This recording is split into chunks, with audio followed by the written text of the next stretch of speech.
How many genders are there? Well, it all depends on what you define as gender.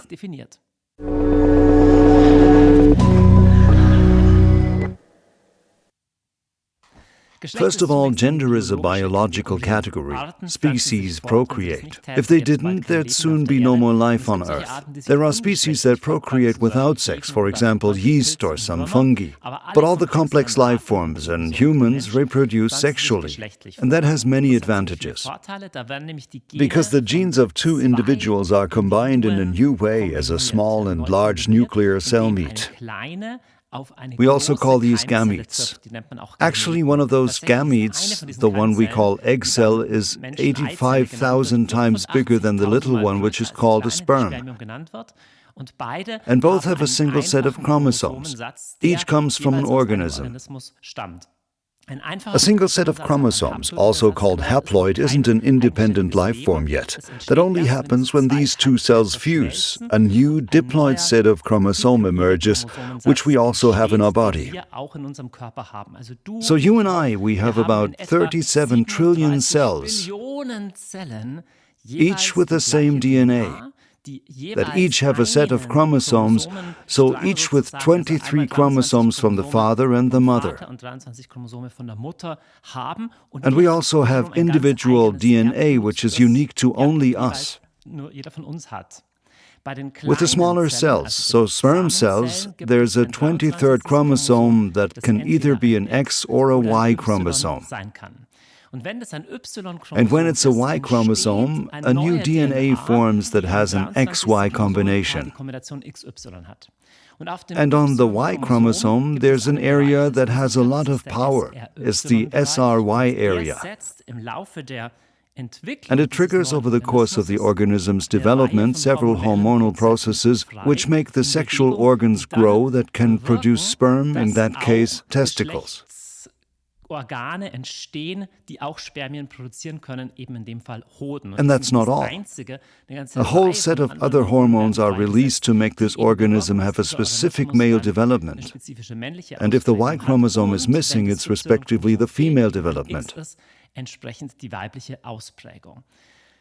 99.5 to 99.9 of all people are clearly male or female based on their chromosomes. And that determines many differences. From life expectancy to skeleton, size, weight, secondary sexual characteristics, etc. That's man and woman.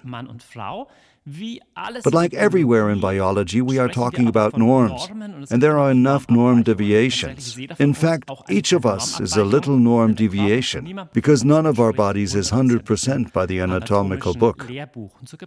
And so there are deviations in gender development which are very rare on the chromosome level, but they exist.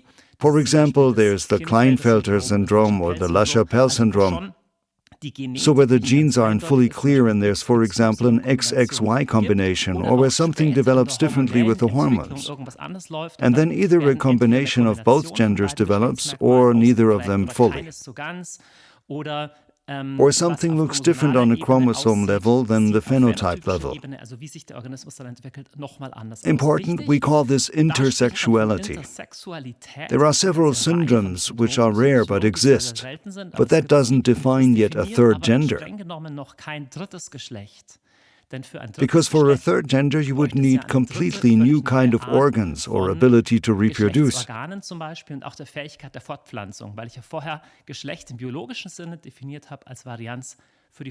intersexuality is connected to infertility and is a combination of both gender traits. Hence the word intersex, so between the sexes. But of course, we humans aren't just biology. And because of this, a discourse emerged in the humanities over the past decades to say, other than biology, there's also gender identity. auch noch die Geschlechtsidentität. So, for example, how do I behave? How do I feel in dealing with my biology? And what societal norms or roles go along with it? Gesellschaftlichen Normierungen und Rollen, die damit einhergehen. And for both of these, the word gender is used. Gender in English means what we Germans refer to as grammatical gender, genus. Gleiche, was man in Deutsch als grammatisches Geschlecht bezeichnen würde, Genus. In short, I won't say much about gendering words in this video, because I think it's not as interesting as the linguistic gender doesn't have much to do with biology. There's a fun example I got from Elisa Joe. The king sent the guard to arrest the attacker. What gender does the guard have? Welches Geschlecht hat die Wache? Answer, do you think of a man or a woman? It doesn't really matter because words like this describe either gender. Ausdrücke Menschen jedes Geschlechtes beschreiben. So I think that the gender topic on language isn't actually targeting the right spots if we want to bring justice. But if this part of gender is interesting to you, I recommend the very good contribution by Elisha Joe. So we use the word gender to describe these two things, how you personally feel, and two, what societal structures exist. So it varies in cultures what roles are assigned. It starts with things like who milks the goats and who is a potter. In some cultures it's the men, in others the women.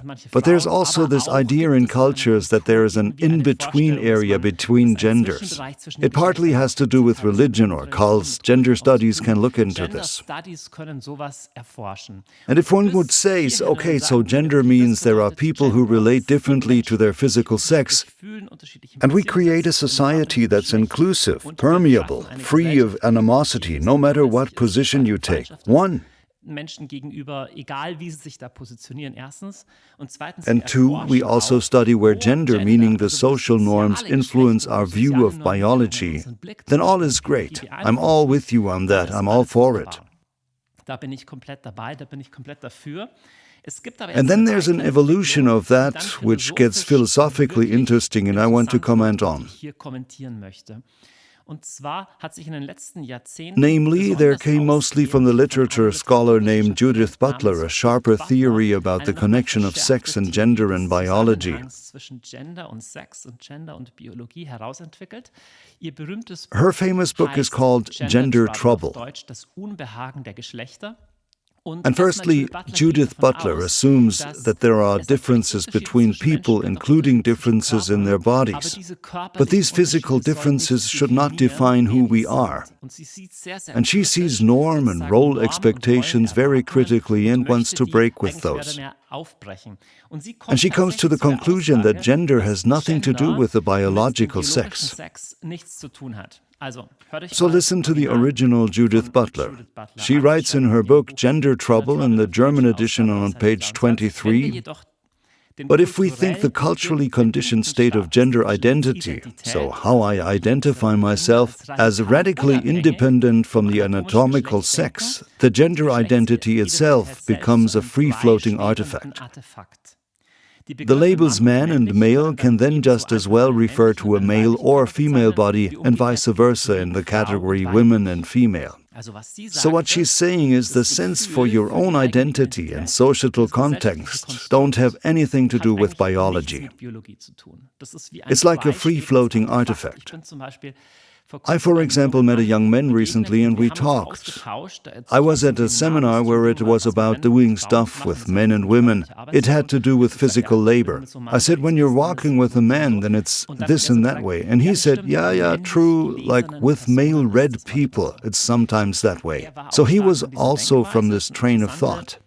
It's an interesting but also exposing statement. If they really are a man or not, the question isn't asked. Maybe really doesn't exist at all, but we read someone as a man. But if our interpretation has anything to do with the thing itself, that cannot be determined. How did Judith Butler, in this more radical part of gender theory, come up with this idea?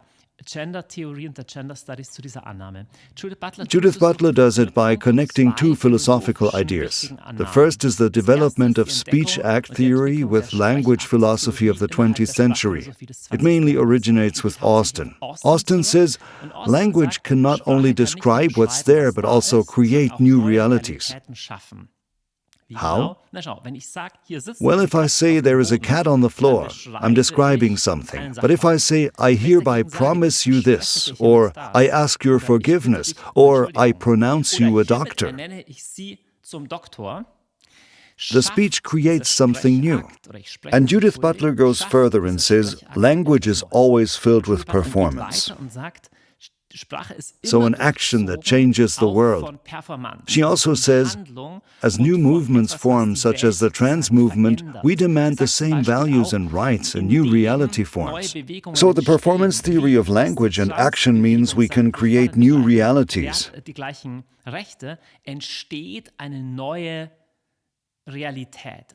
Die Performance-Theorie der Sprache und der Handlung bedeutet, wir können Realitäten neu schaffen. And she connects that secondly with the discourse analysis of Foucault. What did Foucault say? Foucault studies how knowledge forms. Good introduction, for example, here, the archaeology of knowledge, or the order of things. I'll show them so you can see them once.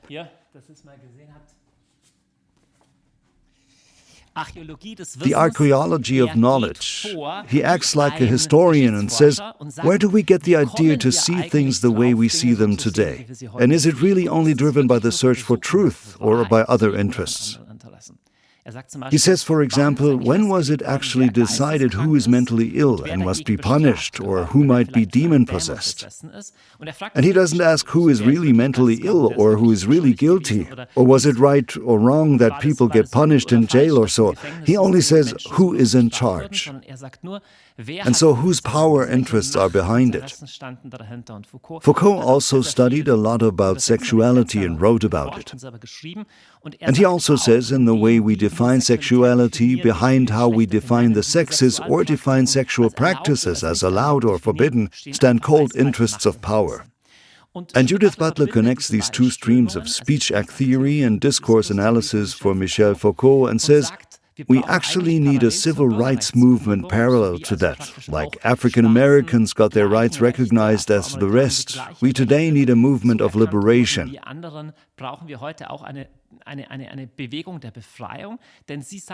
Because she says, we still have a lot of institutions like family that demand heteronormative roles. Of course you can say biology is heteronormative. If we didn't have heteronormativity in biology, so that it's normal for two sexes to mate, then there would be no procreation. But she says humans are not just biology, and so we need a liberation from this oppression, these tight constructs. She even goes further by saying, actually there's no such thing as biology. So behind cultural descriptions and norms, behind discourse, there isn't a real world as it is.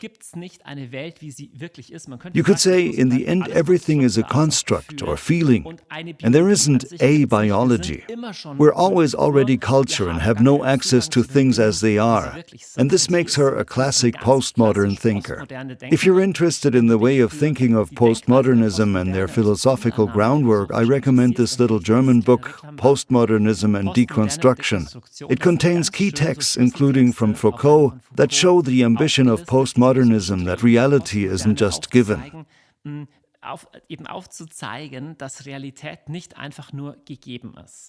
Now, if you think radically to the end what Judith Butler says, then two very bold statements come out of that. And I'll put them overly pointed, but you need to exaggerate Judith Butler sometimes because she often doesn't say things so clearly, so it's hard to get a clear answer from her writings. But you could basically say the statement, the way I feel defines who I truly am. And two, all of reality is a construct. So even when we talk about biology, it's only a result of constructs. And we need to say there's truth to that statement, but there's also a but. To unfold dreams of freedom for people to say, but I want to behave differently than my gender, all good and fine, totally tolerant society. But there are limits. It's, for example, interesting in the law of self-determination, which is currently being discussed, brought up by the German governing coalition, there's the option to define your own gender. The headline is, if someone is a man or a woman, no one can decide from the outside. But there's an interesting exception. Namely, in case of a war, a man cannot refuse the draft by defining themselves as a woman after a declaration of war. I find that interesting. Because here they obviously have an awareness that self-description can also be wrong. You could also say, how do you know that this isn't really a woman? And only in the moment of war the truth came to light. But here the judge implies that it can be deceptive. But I find more interesting that there's an awareness that self-description can clearly also be inaccurate. So here you would say, even if you would feel that way, it still may not be true. And my question is, what's the criteria? Is every self-description necessarily true? Can we, for example, completely disregard biology? Other example. There are a lot of young people who think they are too fat, even though they only weigh 47 kilograms. But they insist that they are too fat. This is called anorexia. It's an illness. And what matters here isn't just how they feel, but the connection to biology is also important. And I'd say it's even quite crucial. Identity is not only in me. Identity is also socially negotiated. And likewise, you can question the second premise. So the first was, I only find who I am if I look inside myself. No, you can also be wrong. And two, reality is only a construct. To that I'd say, well, if everything is a construct, then either everything is true, or there are constructs that are more true or more false. An example. Speech act theory doesn't know right or wrong. They only have successful and unsuccessful speech acts. If I say, I hereby pronounce you a doctor, then everyone else has to play along and believe it. But there are no true or false speech acts, and with Foucault there's no right or wrong either. There are only claims of truth and power. You can only say that because you're in this class or because you want to keep power, but the question what is true blends into the background. And that gets wild because you would have to say not everything that's a construct can also be equally true. Like gravity is not a construct. Our speech about gravity is, it was created historically. We know certain things about it. There are rules how we talk about it or fit into formulas. But the fact of gravity is no construct. How do I know? I can tell because when I act against this fact, I'll die. So if I wake up one morning and say, gravity is just a construct, and jump from a tall building, I'll fall down, I'll just fall, and reality will correct my belief. Because reality isn't just a construct. You can say, sure, how we talk about the world is always a construct, but not only. And I think in order to believe that gender is nothing but a societal construct, you have to overlook several severe things. And also when it's about identities in myself, it's not only a construct. When you say that biological sex is just a construct, then what else is a construct? What about biological age? Because biological age is very much constructed. That we count in Earth years and not in Jupiter years is a construct. Simply societal convention. So you could also count Jupiter years, then I'd be only 4 years old. And all this talk about age also has to do with power. It used to be that old people had power, now it's more like the youth have more say and the elderly not so much. It's all a construct. And still, even when terms change, I couldn't escape the fact of biological aging. So I would still age eventually and get more gray and fragile, no matter what I call it, no matter what label I put on it. And if you think that's an absurd example, it's actually not. I recently read in a reader about gender theory an essay called On the Defense of Transracialism, where it says, there are people who say, I don't identify with my skin color. zu meiner Hautfarbe passend. And that begs the question, if I can theoretically, with a male body, define myself as a female, could I also call myself African American? Is that possible? And if not, why not? We say, well, that has something to do with our body and reality that's outside of your own mind. Now, I see 5 problems with this radical part of gender theory. This is, of course, not the only branch there is. Judith Butler was also criticized several times within the gender discourse. Already in the 90s, by famous feminist Barbara Duden in her essay, The Woman Without an Abdomen, where she says, Judith Butler wants to create a woman without a body. So gender studies is meanwhile a huge field of study with different approaches. I'm criticizing the most radical form, but this is often the one that reaches the streets, the public consciousness. If the Sun says, from now on you can change your gender once a year, that's what reaches the bottom. And here I criticize the 2 main assumptions. Namely, first, that identity is only a construct through how I feel, and second, the assumption that all reality is only a biological construct.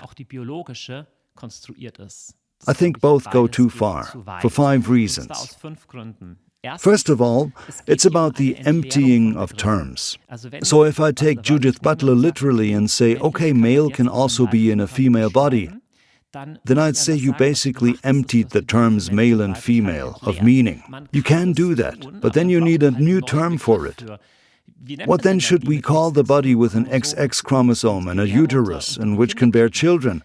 You need some sort of term for that, because that's important in daily life. If you are an expert for cervical cancer, then you need to know that it's especially important for this category of people.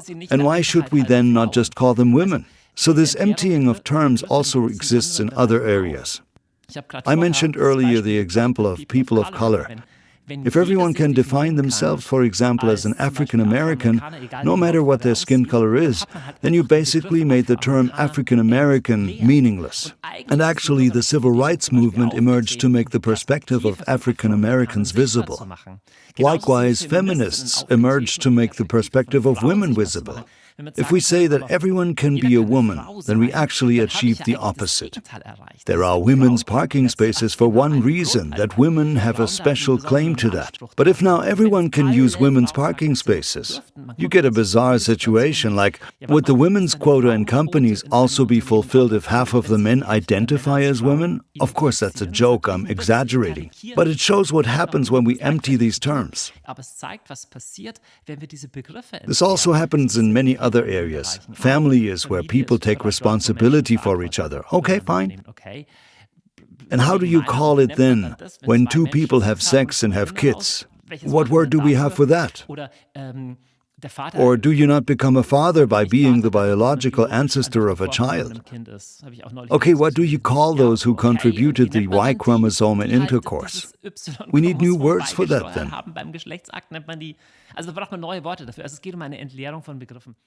Have you noticed there are no ads on this channel? This is the only one. There's one reason for that. This channel is funded by donations only. If you want to help us to continue with this work, you find everything about supporting us below in the description. Now enjoy the rest of the video.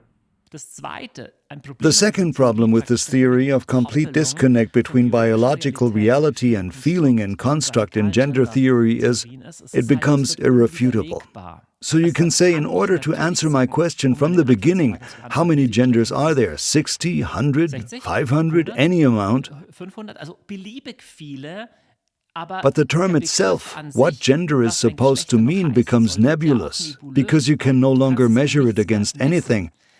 It almost reminds me of speech magic. So everything I then say also is a reality, but a theory that I can never question or falsify. That's problematic. Third point. There is something about this radical gender theory that says behind everything is a construct that almost seems like a conspiracy theory to me. was fast in die Nähe von Verschwörungstheorie geht. Allgemein, In general, it also leans toward the direction with the critical case studies of Foucault. That power discourse always plays a role is obvious. Where there are people, there are also power imbalances. But to say that's the only thing that reminds me of a conspiracy theory. Conspiracy theories often describe trends that are real, but then they see those everywhere. And they see an evil power behind everything. And for example, to say behind everything that has to do with sexuality, it was just the patriarchy. Marriage is an invention of the patriarchy, and the two genders also an invention of the patriarchy. And also in other things, that we read Shakespeare and Goethe is only because we're all racists and want to ensure the power claims of the West. Or the beauty standard of thin white female bodies that's only for racist reasons. Reminds me of conspiracy theories that only see one agent behind complex phenomena. And I honestly don't find it convincing. Fourth point I would object to: when I say that the only thing to decide is feeling, then it's interesting to say, but why does the body have to change then? So if I say, for example, that I feel female even though my body is male, why then can't I leave that as a difference and say, okay, I guess I feel that way? Why must the body then change? I don't understand. And the phrase, I was born in the wrong body, I find it strange.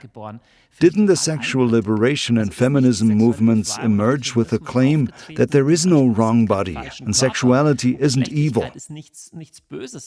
Our bodies even have a great dignity. Nietzsche says at some point that the body is a great rationality. That we are a body and don't just have a body isn't seen here. And what really gets me thinking is this flirt with body manipulation. We live in a time of body optimization. So the body needs to get skinnier and the lips need to be fuller and the boys need more and more muscles. And now to say that if you don't like your body, you have to change your body, you need to manipulate it. And don't get me wrong, we can of course change our body. I'm blonde and want to dye my hair black, or we put on makeup, of course we do something with our bodies. But it has a different dimension when we, for example, hurt our bodies, like cutting yourself. And I would find it unethical to amputate a healthy arm just because I say I can't identify with that arm. In the same way, I have questions when we let doctors take away healthy sex organs just because it doesn't fit my own idea of it. I don't want to talk down anyone's pain, but especially when it's about young people, where severe surgical and hormonal procedures can bring lifelong changes. I just have a problem with it, that we suddenly are so allied with body manipulation. And to suddenly speak of a wrong body. Overall, I find Judith Butler quite strange at this point, because for her, mind, identity, and culture are like free-floating things that determine everything. And matter is somehow nothing, and we can change it at will. I find this strange. By the way, it's also not an ecological view of things. Especially ecology teaches us that we can't just do anything with biology, whatever we like. The fifth problem is, of course, that this radical view that everything is just a construct ignores facts. So 2 out of 3 out of all human illnesses have to do with our genes. We have a genetic predisposition for illness, and our genes determine so much. To think that the different genes of man and woman have no impact on all sorts of areas is quite naive. If you want to learn more about this topic, I recommend this German book by Axel Meyer, Adam's Apples and Eve's Legacy, How Our Genes Determine Our Life and Why Women Are Different Than Men. He, for example, quotes a meta-analysis from Alice, which evaluated 18,000 studies about the differences between men and women. That's not a small number. And he comes to a hard fact. Of course, there are also myths. There are myths on how men are and women are. And often one can be too quick to talk about this. I also have talked too lightly about this. But there are still statistically measurable clusters across all cultures. And Alice says there are 65 measurable gender differences across all cultures. Don't get me wrong, of course this also has to do with the Gaussian normal distribution, so there's no rule without an exception, but you can overall say that little girls have an easier time in their language development. Little boys have an easier time, for example, in developing mechanical skills. At a very young age, they rather reach for technical things than dolls. There are so many studies. You can't blame all on social constructs. Definitely not. There are always deviations from the norm, no doubt about that. And we should be a permeable society where we don't box people in, absolutely. But to shut our eyes at this won't do any good. For example, in women's sports. It makes total sense that men, due to their body build, have a major statistical advantage in athletics. And it would be a huge problem if that were mixed in the area of women's sports. Of course, there are differences. We are so afraid of overgeneralization, but we can't talk about the world at all without generalizing. Every time we accumulate knowledge, we must generalize. Otherwise, we could only speak of individual objects. And indeed, queer theory goes so far as to say that every norm classification of humans is almost like a rape. I can understand. Because we are each also individuals. Everyone has a right to express themselves. But this is a narcissist superlative to believe that I don't also move within certain norms. We always overgeneralize. We couldn't even talk about trees if we didn't generalize. And we humans, of course, have some statistical predictability that, for example, can be seen in men and women. There are real differences. Just like an 80-year-old, statistically speaking, is less good at sprint than a 20-year-old. So too there are gender differences.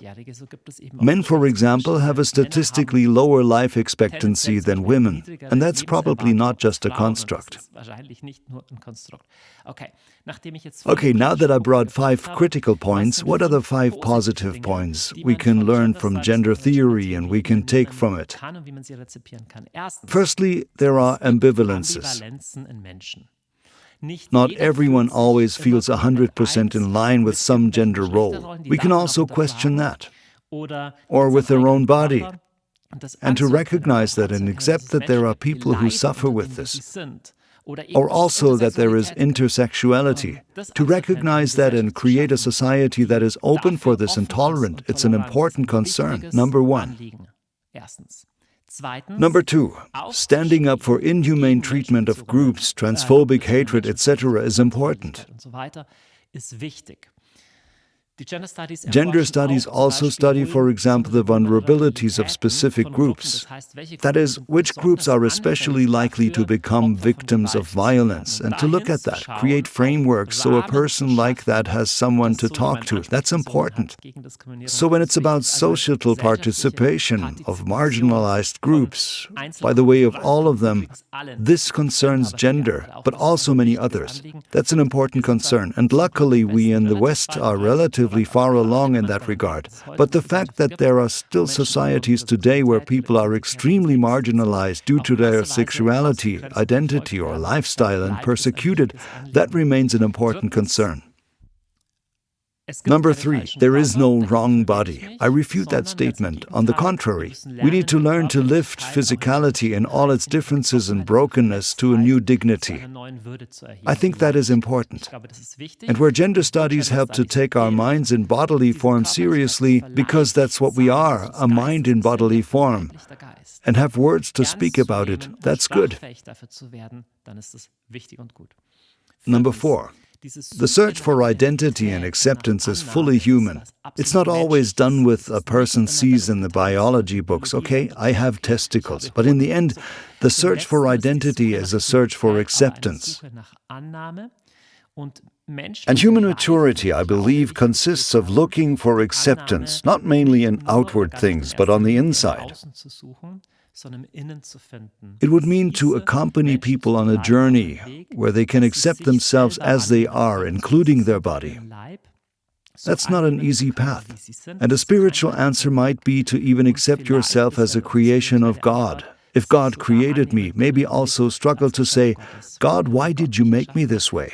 Why this gender if I feel like I identify with the other or feel broken? That can also be a longer therapeutic process or a spiritual journey in order to come to an acceptance. But it's an important concern and people deserve acceptance.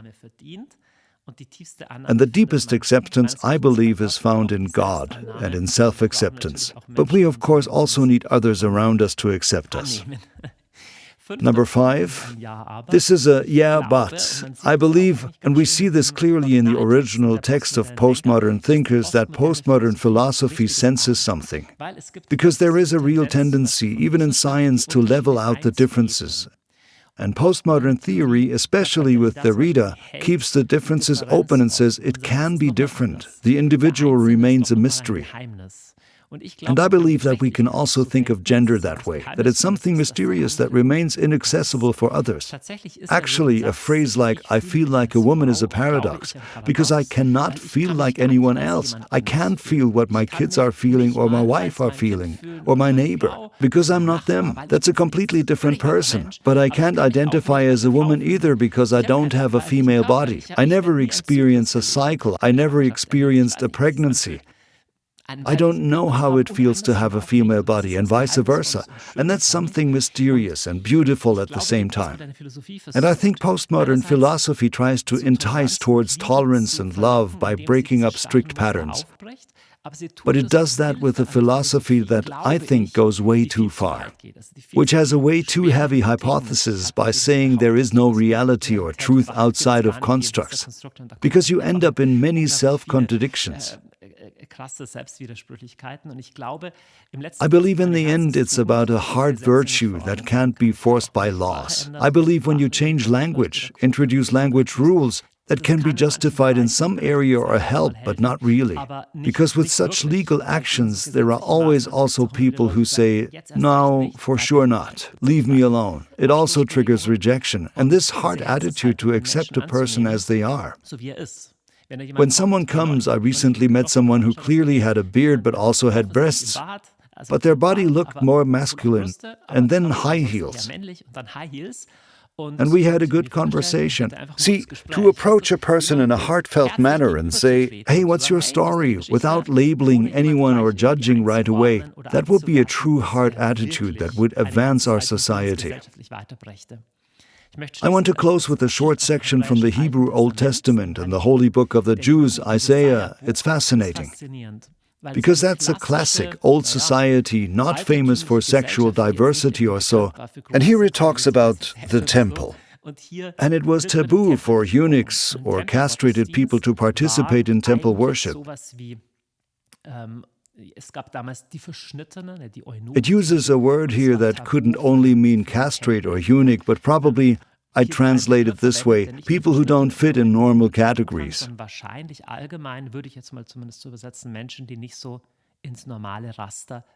And here God says through the prophet Isaiah, in Isaiah 56 verse 3, let no foreigner who is bound to the Lord say, the Lord will surely exclude me from his people. And let no eunuch complain, that is, person outside the norm, I am only a dry tree. For this is what the Lord says, to the eunuchs who keep my Sabbath, who choose what pleases me and hold fast to my covenant, to them I will give within my temple and its walls a memorial and a name better than sons and daughters. I will give them an everlasting name that will endure forever. It's fascinating. Old Testament Judaism isn't famous for flexible gender roles. But here God himself speaks. He doesn't look on the outside. He doesn't look on any clothes or what people show on the outside. But he says, if someone keeps my Sabbath, so finds rest in me, wants to keep my commands and come to me, I will not only not reject them, but I'll even build them a house and build them a memorial in my holy place. And I give them a name that's better than sons or daughters. A daughter, that would be a classic man-woman thing. So I'll give them a better name. And I interpret it like this. There's acceptance with God in light of which our identity can be figured out, but it can be a longer process. And Jesus even goes a step further and says, whoever tries to save their life will lose it. But whoever loses their lives for my sake will find it. With that, he says, the more you try to make your own identity, so not just regarding your sexuality, but all areas, to make things true yourself, the more you crumble and lose yourself. But if you give yourself fully to me and die to your attempts to make yourself a great name, to stabilize your identity, in that measure I will give you your true identity and name that is better than of sons and daughters. I do believe that our identity as humans is always also mysterious. We humans are an abyss and a mystery. But I invite you to not just resolve this identity with yourself or with Instagram or TikTok in a bubble with other people, but look for contact to your Creator. Of course, this is a religious answer, depending on what you think of faith, but I believe only in the light of acceptance from God do our inner ambivalences also slowly become clear. And that can also take a while, and we should have a lot of tolerance and patience with people who remain on a journey. We are all a ways away from a destination. I know I am. I also don't have all wisdom. This is also only my perspective. I have to add that. So I would be interested in your perspective. Feel free to share it in the comments, how you experience this topic. Even if you disagree, criticism is welcome. We are all learning. Anyway, those were my 2 cents today about the topic of gender.